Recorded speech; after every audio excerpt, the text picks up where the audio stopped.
7 hours to explore Phnom Penh.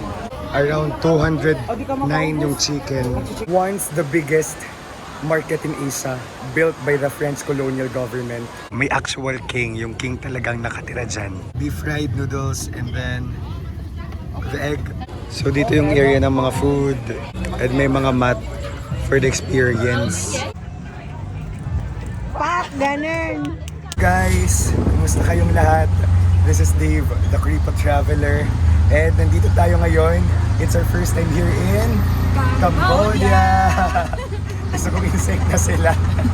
So this is an Indochina trip, 10 days. So nanggaling tayo sa Vietnam. So may series of vlogs ako guys. So kung ilan na to. And then yung una natin dito sa Cambodia ay yung Phnom Penh, the capital. And ano lang to, nag-bus lang kami papuntang Cambodia from Vietnam, Cambodia to Thailand. And then yung mga activities namin, or that's the central hotel. Alright, sige. And the central market is here.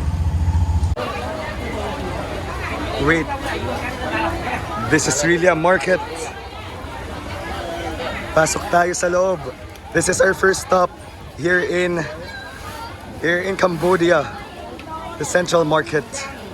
Nasa loob na tayo ng central market, guys. And kung kayo ay mag-travel in the Philippines or abroad, you can book your activities in the hotel via Klook and use my promo code DaveGinoClook para maka-discount kayo.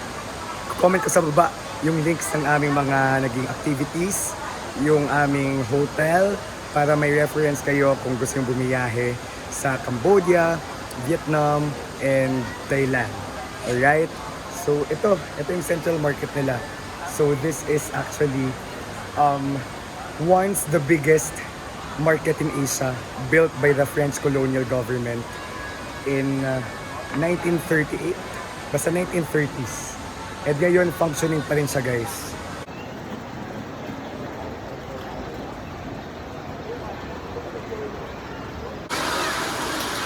So, dito, marami talagang mga damit. Yan ang bungad sa inyo, mga damit. Kung gusto nyo bumili ng mga damit. Shucks, inulan tayo. 7 hours to explore Phnom Penh. Ano magagawa natin sa 7 hours, guys? Share ko lang, sa labas ng Central Market, dito ay merong ATM machine. So, nag-withdraw sila. Daming pero. In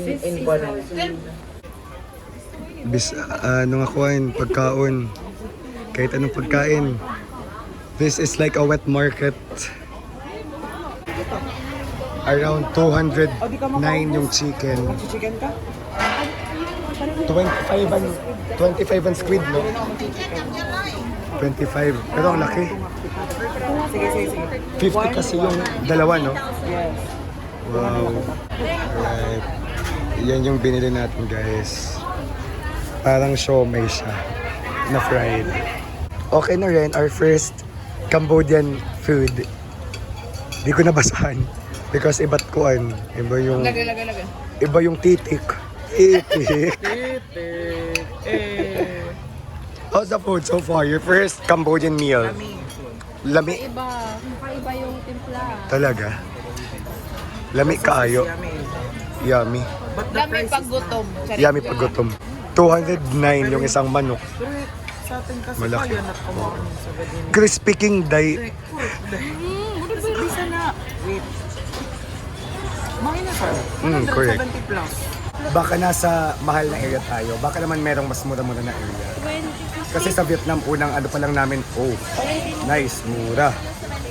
So, mamaya makikita natin sa night market kung ano yung mga presyo na mapapagod.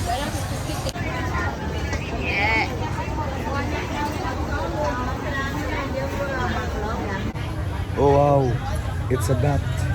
It's a bat. Yun.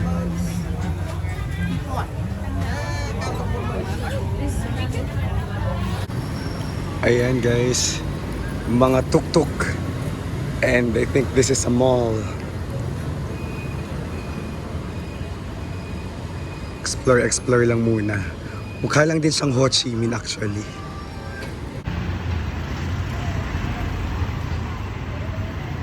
Guys, ang na-feel talaga namin dito medyo mas pricey siya versus Vietnam. So sa mga pagkain, feeling ko mag-research muna kayo, mag-ikot-ikot bago kayo pumili ng pagkain. Kasi pumili sila agad, pero busog naman kayo, di ba? Lagas agad yung inano natin, withdraw kanina. But yeah, tulad ng nasabi ko kanina, baka depende din sa area. Grab lang ulit. Grab tuk-tuk.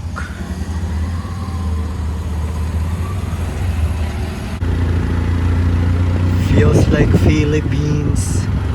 Royal University of Arts. Oh, so this is a university.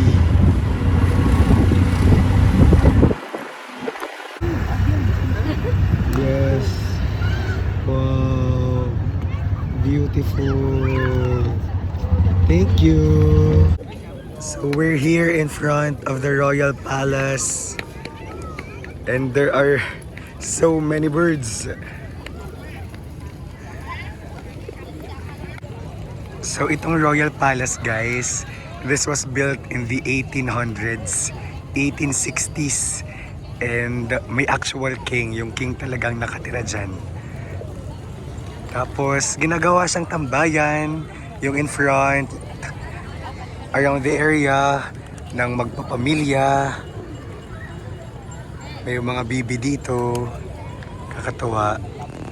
Pwedeng pumasok 8 a.m. to 5 p.m. Ayan, dumating tayo past 5 na. So close na yan. Tapos i-check nyo guys yung dress code kung gusto nyo pumasok dyan. Pero sa labas pa lang, okay na siya as photoshoot area. Tapos again, masayang tumambay dito sa labas. So this is the Royal Palace in the capital city of Cambodia, Phnom Penh. Wala, gusto lang natin makita may pumapasok ngayon dito sa kabaan ng Royal Palace. Kabaan ng Royal Palace. Sino kaya yan? First time natin makita ng pulis. Maybe that's the Royal Police. Anyway, picture na tayo. Baka mawaling araw. Go. Waray pa nagtikang waray pa ha-frame. Go.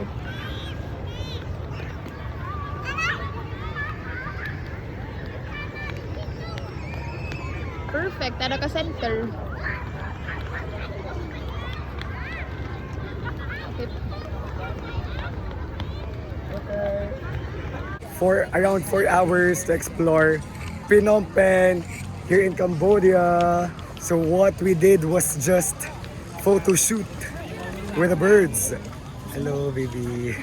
May impression tayo hindi siya walkable. Pero actually walkable siya kasi limited yung time natin. Yung sa Ho Chi Minh, kaya natin maglakad-lakad kasi evenly distributed yung ano. Hindi naman evenly, pero may inalat talaga tayong time for each landmark. Pero dito, ay ang ganda. Maganda nga dito tumambay. Wait lang. Ayan. Dito, yung mga landmarks dito, sinutok-tok namin. Kasi 20 minutes away from each other. Ganun. Tara. Saturday is a family day in Phnom Penh. Pero hindi siya as busy as Manila or as Ho Chi Minh talaga. Ito Saturday na dapat ang daming tao, super pa-traffic, but no, maliwalas siya on a Saturday afternoon. Wala, that's part of the experience. Makaupo sa mga poops. But it's nice, shit happens. But it's nice here. Riverside. Nice. Oh, sunset. May pa-cruise. What? Chill. Laid back. Laid back Cambodia. Yeah. Yeah. Relax. Even on a Saturday, it feels laid back. Ala, I love it. Yung activity. Ganitong kalang way of relaxation. Uy, ang ganda ng view ng relaxation ninyo. Sa Cambodia. Alright, another tuk-tuk ride. Goodbye, Royal Palace. Punta tayo sa Independence Monument. True, sabi ni Faye ang daming parks. So I observed as well. Sana all. Tapos wala gaanong high-rise buildings, ano? May area lang ata. Mas parang madali. Sa mga dinadaanan natin, wala masyadong high-rise buildings. I'm not sure sa other areas. Pero ano na to parang center ng city kasi malapit dito yung Royal Palace. Pero look. Here we are. It's the Independence Monument. Roundabout siya. So this is the Independence Monument built in 1958 to memorialize the independence of Cambodia mula sa French. Nasa center siya ng city. Kung makikita nyo, papaligiran siya ng mga sasakyan. And guys, ang magagawa dito ay mag-photoshoot. And then sa likod nito ay may park where you can relax, mag-observe ng fountain. Our friends are there. Ganda dito sa taas. Hey! Oh my God! Okay. Nandito yung park and crossing the street from the monument. It's an experience. Ay, may pa-music dito si ate.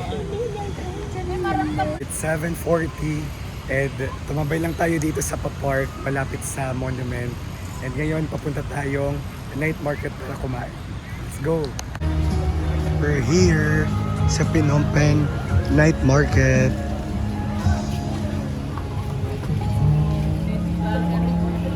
Explore natin ang gabi dito sa Phnom Penh. Specifically dito sa kanilang night market. Tingnan natin kung ano yung mga kaganapan dito, anong mga nandito sa night market nila. Let's go!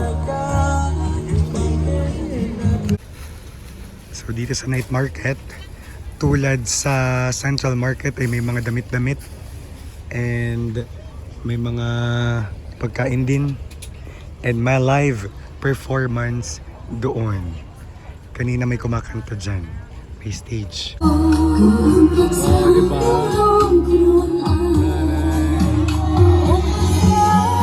So dito yung area ng mga food. And may mga mat for the experience. Oh. Here. Mga noodles, yung usual na offerings. This one, right? Yeah, No, everything is That's not spicy. If you want spicy, we can make spicy. But the Thank normal is you. not spicy. Okay, we'll get this. Lotsa, that's the recommended. So these are the foods here. May nakita tayong ganito sa Vietnam. And then yan, halos similar din naman yung mga food. I love the vibe. I love this setup na nasa mat. Tapos kumakain with friends and family. Ito yung kanilang mga turo-turo. Thank you. Thanks, Jabs. Money is not an issue talaga. Here's our food. The beef noodles. Beef fried noodles and then the egg and then this one. Alright, the best seller sugar cane juice. Me one. Yeah, three, yeah. Three. How about you? And you? You want also? Catherine, the model. She's the model for tonight. You Siyempre, gusto namin ng picture for the authentic experience. What? Face shape. This sugar cane juice.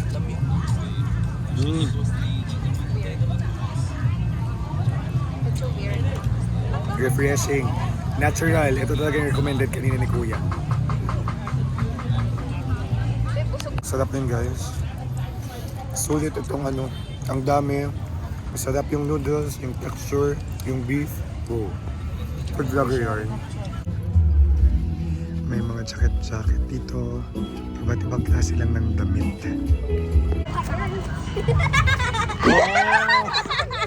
Tita Ivan ni Feo, gigagaga ng kabataan. Wow!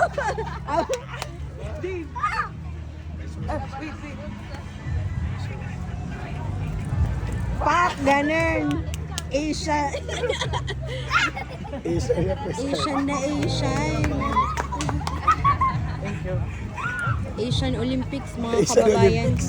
Sa Ilis Carter. Tita Ivan ang iyong anak, oh. Bentok na ako guys. Kasi ko lang, wala dito sa Phnom Penh Square o Phnom Penh Square. Phnom Penh Night Market. Yung usual na pampasalubong na ref magnet, keychains, or displays. Yung mga nandito, yung mga sapatos, sunglasses, mga damit, mga relo. Okay. And of course, dito sa likod, kung saan tayo kumain, yung local experience na nakaupo dito sa sahig, nakamat, nakabanig. Yun yung highlight ng ating gabi dito sa Phnom Penh Night Market. Pagod na ako guys. A glimpse of how this capital city looks like, especially dito sa Phnom Penh Night Market kapag gabi. Of course, gabi. Diba? So sa aming 7 hours na paglalakbay, pag-iikot dito sa Phnom Penh, ay nakita nyo kung saan kami nagpunta. Diba? From Central Market to Phnom Penh Night Market. I hope nakatulong tong vlog para magkaroon kayo ng idea kung kayo mag-Indochina trip or magpupunta dito sa Cambodia, kung saan kayo pwedeng pumunta. Lalong-lalo na para sa mga taong gustong mag-Indochina trip na may limited time lang dito sa Cambodia. Yung mga pupuntahan nyo, depende pa rin naman yan sa lifestyle niyo or sa mga gusto nyong gawin. Pero yung pinuntahan namin ay yung mga landmarks dito sa capital city ng Phnom Penh or capital city ng Cambodia na Phnom Penh. So, thank you so much guys for watching. This is Dave, the Cripple Traveler. Let's live our best lives. Bye-bye!